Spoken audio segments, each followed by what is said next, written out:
Good afternoon, early evening, I guess. Thank you, Hannah, again, and Rabbi Sam, for arranging these Chizuk sessions. And I'm sure, taken together, I'm sure they've all been helpful to us. It's just like Hannah and I were just talking about how the mixed feelings we all have about the hostages. We want them all back, but what price is Hamas exacting from us? Who knows? Look, as Hashem runs the world, Lev Melech B'Yad Hashem. Hashem is in charge, and hopefully, we know we're going to win. Hopefully, it'll be soon, and we'll bring all the captives back, and our soldiers should be victorious, and they should all come back. All those who are wounded should have a refuah shlema, refuah hanefesh, refuah haguf, and those who tragically have lost loved ones, they should have the nechama that comes from knowing that their soldiers fought in the Milchemes Mitzvah, and Al Kiddush Hashem. And as I mentioned again in the previous Chizuk, there are few rewards which can compare to that. I'd like to, since Tuesday is always still in the orbit of last Shabbos, so I'd like to discuss what I think is an important message for all of us. So let me see if I can build up to it. Yaakov has this dream, the famous dream of the ladder, Sulam Mutzav Arza, Barosha Magia Shamaima, and he sees the angels going up and down. So Rashi says, what's this dream mean? The angels going up and down. Rashi gives the classic response that I'm sure we're familiar with, that the angels that accompanied Yaakov while he was still in Eretz Yisrael, Yaakov was now leaving, he was going Chutz La'aretz, and apparently, according to the rules of heaven, there are angels that belong to Eretz Yisrael, there are angels that belong to Chutz La'aretz, and there need to be a changing of the guard. So the angels of Eretz Yisrael were returning to heaven, and the angels to escort Yaakov to Lavan's house in Haran came down. And Rashi at the end, the very end of the Parsha of Vayetze, says a similar thing, that when Yaakov returns, he's left, flees actually from Lavan's home to return back to Eretz Yisrael. And there too, it says, Vayifku bo malachei Elokim, and you see Yaakov calls the place Machanoim. And there too, Rashi comments and says, we're dealing with two camps of angels. Now, the angels of Chutz La'aretz are returning, and now the angels from Eretz Yisrael are coming back to escort Yaakov home. So Rashi is consistent. And that is one of the classic interpretations to understand the dream. However, the Gemara in Chulin has a very, very different take on this. Very, very different take. And there are other interpretations. There are somewhat, mystical interpretations. And in all these interpretations, I'm sure there is truth to all of them. They don't necessarily contradict, but I guess they are emphasizing or underscoring a different facet of what the dream is. So the Gemara in Chulin, Chazal claim as follows. The Gemara says that what were the angels going up and down? When Yaakov, this was the place where he fell asleep, and he's having this dream. So the angels were going up to heaven, and they wanted to determine the identity of this person who was lying down to go to sleep. And the Chazal say that the picture, the image of Yaakov is engraved on the Kisei HaKavod, on God's, metaphysical chair, as it were. So the angels went up, they saw the picture, the demus, the picture of Yaakov above, and they went down. Now the angels going down. According to this, it was the same group of angels, and they saw that the image of the person below did not resemble at all the image of the person above. There was a huge discrepancy. And so they thought that the person asleep below, who, as we know, was Yaakov, they thought he was a fraud. They thought he was an imposter, because his image, what they called a diyukno shel mata, his image below, did not correspond to his image, diyukno shel mala, his image above. And so the angels wanted to harm him. So the pasuk says, "Vashem nitzav alav." Hashem stood above them, and Hashem protected Yaakov, and in so many words told the angel, "No, it's the same person." So how do you account for this? How do you account for this discrepancy? So the way this Chazal is understood is Yaakov basically at this point was about 77, according to Rashi's calculation, about 77 years old. Certainly wasn't a youngster, but for all intents and purposes, the path of his life, his journey, was really just beginning. We all know the many, many things that are going to transpire in Yaakov's life once he leaves home. And it of course, it continues into this coming week's Parsha, and it basically until actually until the end of the book of Bereshit. So Yaakov is beginning his life. And when a person begins their life, their image is an image which is waiting to be realized. It's potential.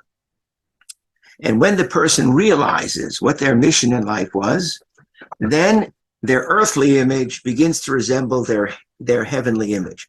At this point, Yaakov was just beginning. And so indeed, there was a discrepancy between his earthly image and his heavenly image. And basically what God was telling the angels was, give this man a chance. He is being challenged and will be challenged by many, many things in his life. Let's see if he can elevate his life so that his image below will ultimately resemble and match his heavenly image above. Does that indeed occur? So according to Ramban, the way Ramban understands the very last pasuk, the very last pasukim in last week's Parsha, remember we said, Rashi said that when Yaakov was going back, he dreamt of machanoim, 2 camps of angels, just like he did when he left. But Ramban has a totally different interpretation. Ramban disagrees with Rashi. He says Rashi cannot be correct because Yaakov, in returning, had not reached the border of Eretz Yisrael. So Ramban offers another interpretation about Machanoim, and I'm going to read the words of Ramban, because they're very important. He says, Machaneu u'machanei ha'elyonim. So he says, who are the 2 camps here? Camp number 1 was Yaakov's camp. He's coming back now with his wives, his children. And the second camp was the camp of the angels. Lomar, ki machaneu ba'oretz, ki machanei ha'malachim, kulam machanot elokim, umevorchim lo. Something incredible happened. After 20 years in the house of Lavan, Yaakov's camp now resembles the camp of the angels. In other words, according to Ramban, Yaakov, after 20 years, does succeed in elevating his earthly image to now resemble his heavenly image. Yaakov has passed the critical test. And that critical test was living in the house of Lavan. How do we know it was a major test and Yaakov could have failed? Because if you remember, in last week's Parsha, Yaakov works 14 years for his 2 wives, Rachel and Leah. And then after 14 years, he wants to go back home. He wants to come back with some property. And he makes an arrangement with Lavan.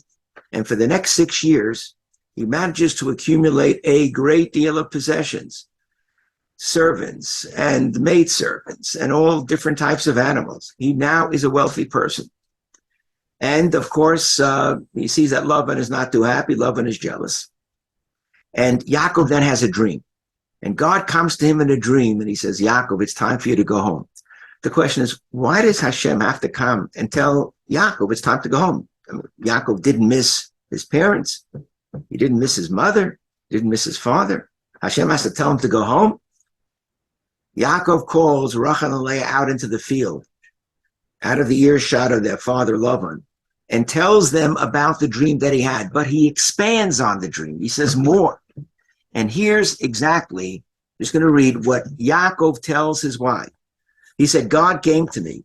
Vayomer Elai, Malachu Elokim Bachalom Yaakov. Vayomer Hineni, God said, okay, Yaakov is there. Vayomer Sono Einecha Urei. So Hashem says to the angel, look up and tell me what you see in this dream. Kolo Atudim, Olim Alatzon, Akodim, Nekudim. You see an awful lot of animals. You're seeing animals. And then here's the critical phrase. Ki ra'isi es kol asher Lavan osela. Now I see everything that Lavan has done to you. As Hashem is saying, Yaakov, When you left your parents' house, you had a dream of angels. You had a dream of heaven and earth, a ladder connecting both. And you dreamt of your challenge to make sure your earthly image would resemble your heavenly image. And Yaakov, what's happened to you? You have to leave. Well, now what are you dreaming about? You're dreaming about material things. You're dreaming about riches, about more animals and more possessions and more possessions. Do you see what Lavan has done to you? You stay with Lavan one more day and you'll become a Lavan and you will forfeit your great destiny. Now look, this was a test. I mean, to us looking back, he says, well, should have been an easy call, but no, in the lap of luxury, money, all of your needs being satisfied, that's a very, very attractive setting in which to live. And when Yaakov is going back, he's anticipating meeting Esav, like in this week's Parsha. And Hashem says, Yaakov, you have to leave. And he leaves. He runs away. What does he run away? It was difficult. It wasn't easy. He had to run away. And at the point that he runs away, and when he finally gets home, having passed the test, now he meets the angels again, but his camp is like the angels' camp. They are equal, meaning his earthly image, his diyukno shel mata, has now reached the level of his diyukno shel maila, the heavenly image. So, look, in general, this is a challenge for every individual. All of us have an earthly image and we have a heavenly image. And each of us in our own way, everyone is different. We spend our lives meeting one challenge after another to try as best as we can in our 120 years, Mitzvah Hashem, so that our earthly image could eventually resemble our heavenly image, which means the type of people that we were meant to be, the individual, unique mission that each of us has. And then I thought, take this one step further. Just like every individual has an earthly image and a heavenly image, so to every nation has an image below and an image above. And every nation also has a mission, also has a purpose in being. Okay? The non-Jews, their nations, right? That's what it means when Chazal say that every non-Jewish nation has its own malach. There's a purpose for all nations of the world. But what about us as a Jewish people? What about our nation? What's our purpose? Sometimes during our long history, we've forgotten that we have a message to be an Or LaGoyim, a message to announce, proclaim what God is, what he stands for, who he is. The Sheva Mitzvahs B'nai Noach, our position in the world. I mean, we have a mission, we have a message, and also for ourselves to realize the sort of people we are, the special covenant that we have with Hashem. Sometimes we get sidetracked. Sometimes we forget what our mission is. We're too immersed in the physical, material world. We assimilate. Our Judaism becomes peripheral, marginal, and tragically, we're gone. It's an interesting comment that the Sfas Emes makes. There are two Parshias in the Torah. If you ever take a look at a Torah scroll, you see there are spaces. They're called Parshas Stumos, Parshas Psuchos, different types of spaces. There are no vowels or anything, but there are like paragraphs, as it were. There are two Parshias in the Torah, Miketz and Vayetze, which have no spaces at all. In other words, from the beginning of the Parsha until the end, it's like one long, no spaces, no paragraphs. So, of course, it begs the question, why? So the Sfas Emes, the great, the grandson of the Chiddushei HaRim, the founder of Hasidei Gur. So the Sfas Emes comes up with a beautiful interpretation. He says, Yaakov is now going to spend 20 years in the house of Lavan. He's going, in a sense, into a type of godless. How can Yaakov be sure that he won't lose his way? As we said, he almost lost his way. But how can we make sure? What gives Yaakov the strength to traverse and journey through difficult periods, through a godless, difficult periods, and to still come out whole and faithful? So the Sfas Emes says, because Vayetze Yaakov mi Be'er Sheva, When Yaakov left Beresh, he never forgot where he came. He never forgot his origins. He never forgot his parents. Of course, as we know, Chazal say before he went to Lavan's house, he spent 14 years in the yeshiva Shem Ve'ever. And Chazal tell us, what did he learn in those 14 years that he didn't learn in the house of his parents, Yitzchak and Rivka? Yeshiva Shem Ve'ever taught him how to live in Golus, how to survive in exile, when there are pressures around you which force you to assimilate and give in. But Yaakov, during those 20 years, it was difficult. We know it was difficult. Yaakov never forgot where he came from, and therefore the Parsha Vayid, there's no break. Yaakov maintained his faith, his commitment. He overcame the difficulties. And of course, ultimately, again, repeating what Ramban said, when he finally comes back to Eretz Yisrael, he's home, right? He's managed to accomplish what, Halavai, we should all be able to accomplish in our life, that our earthly image should resemble our heavenly image. And hopefully, in the struggle that we're in now, there are all sorts of theories that I'm sure you've heard why we apparently are being tried in very difficult trials during this period, this war, the hostages, and all the many, many different aspects of what we're going through, which is painful and filled with unease and anxiety.